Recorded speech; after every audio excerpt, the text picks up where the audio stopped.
We're talking about receiving. How well do you receive? When someone does something nice for you, is your immediate reaction to do something in return? Are you always the one giving and not getting anything back? Learn tips to receive more fully as we continue our month focusing on love. Does your clutter own you? On Clear Your Clutter Inside and Out, we'll teach you how to become aware of your clutter along with action steps to declutter and create the life you desire.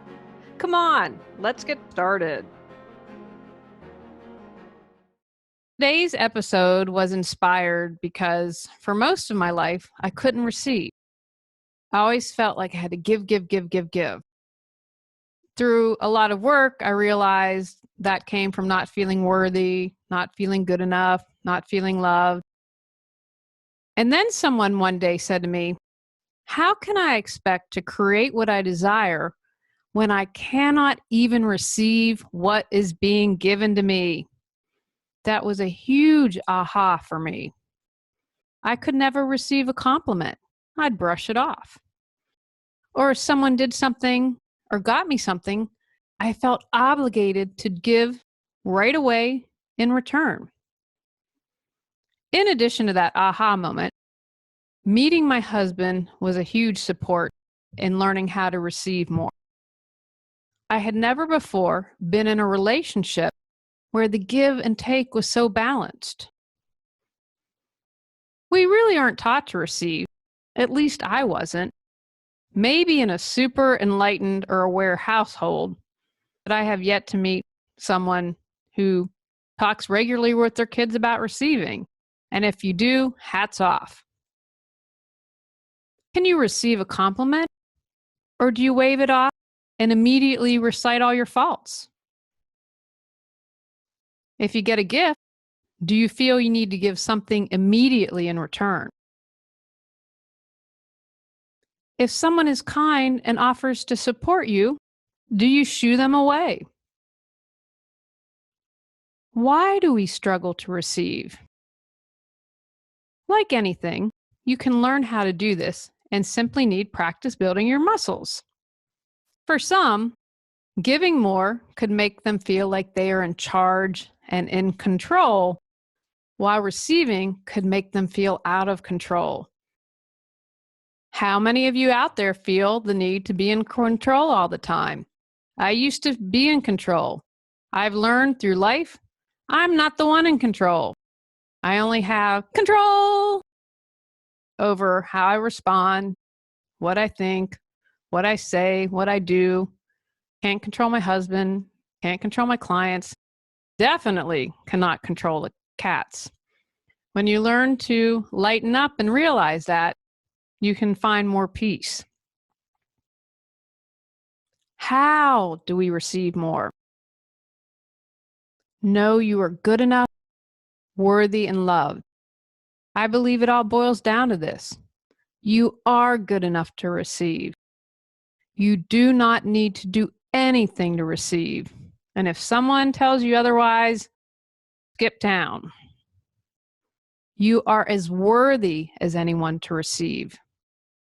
Love and accept yourself as you are in this moment, the perfectly imperfect you. Love what is. Be clear about what you desire. What are you choosing? Identify any fears that hold you back from receiving what you deserve.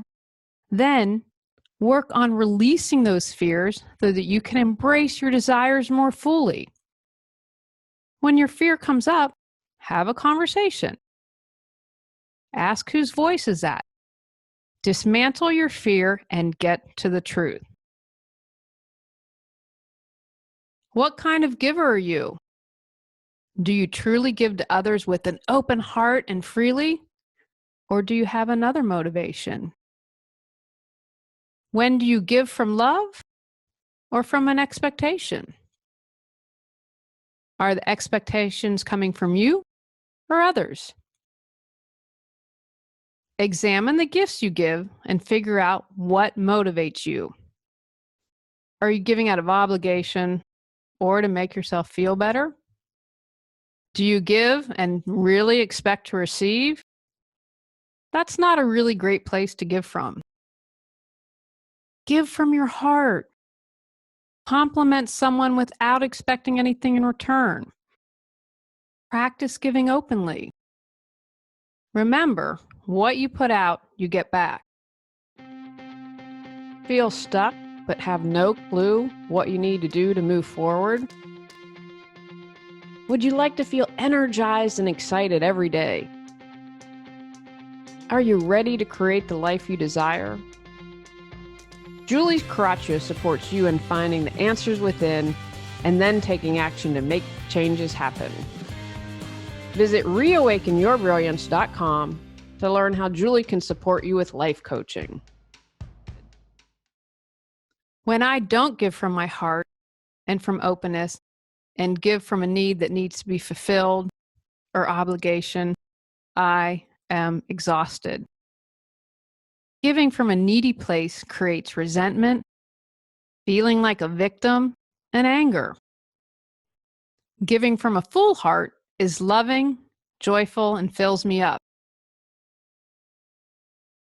Resist the urge to deny the gift. If you are challenged when it comes to receiving, your natural reaction might be to deflect or reject a compliment, help, or gift that is offered. How do you think the giver would feel if you brush off a compliment or refuse an offer of help? Most will be saddened if they can see you don't believe you're worthy, or perhaps even angry or upset, as your rejection might signal a belief that the gift wasn't given with the best intentions. Practice with a friend or in the mirror saying thank you. Sit quietly and open your heart. Pay attention so you aren't on autopilot immediately rejecting a gift. Practice thanking someone for a tangible gift. Find a physical gift that you can touch or see or hold. Say out loud, "Thank you for this gift. I accept it." Add anything else that you might want to say from the heart, from openness, from love. You may have feelings of guilt or become sad or angry depending on the gift. Practice having gratitude until you are neutral about the gift and don't have any negative judgments. Do this until you have fully received the gift with love. Practice thanking someone for an abstract gift, like a compliment, an offer to help, or something that is sentimental. These gifts usually come from love. I am from the South and had to learn about bless your heart. It may be a challenge for you to open your heart or believe you are worthy enough to receive the gift. Feel the love behind the compliment or offer to help or gift, and feel your heart opening up as you say, "Thank you. I accept this." Say anything else you choose to say. Everything is energy, so the person will feel your good vibes at some level. Repeat until you fully receive the gift with love. Share your gratitude. Say thank you to everyone and anyone who not only compliments you or gives you a gift, but also helps you out. The friendly clerk or barista. The person who let you cut in line in the grocery store because you only had one item. Gratitude and smiles are contagious. The universe loves gratitude and love. The more you put out, the more you get back. Consider you are supporting someone who chooses to give and is choosing to be of service. Let them have their joy. Don't take away their joy. Take actions. Examine yourself as a giver. Do you give too much or not enough? Do you give from heart or from obligation? Pay attention. Where do you struggle to receive?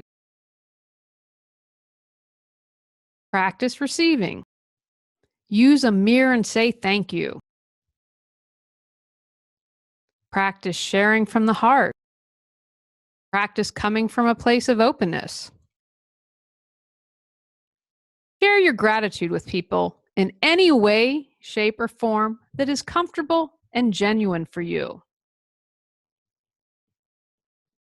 On our next episode, we are talking about forget that stuff. Go out, clear the clutter to create the life you choose, deserve, and desire. Clearing your clutter allows you to share your gifts with the world. Get your free self-assessment to discover your clutter priority at reawakenyourbrilliance.com. If you've enjoyed Clear Your Clutter Inside and Out, please rate, review, and share us.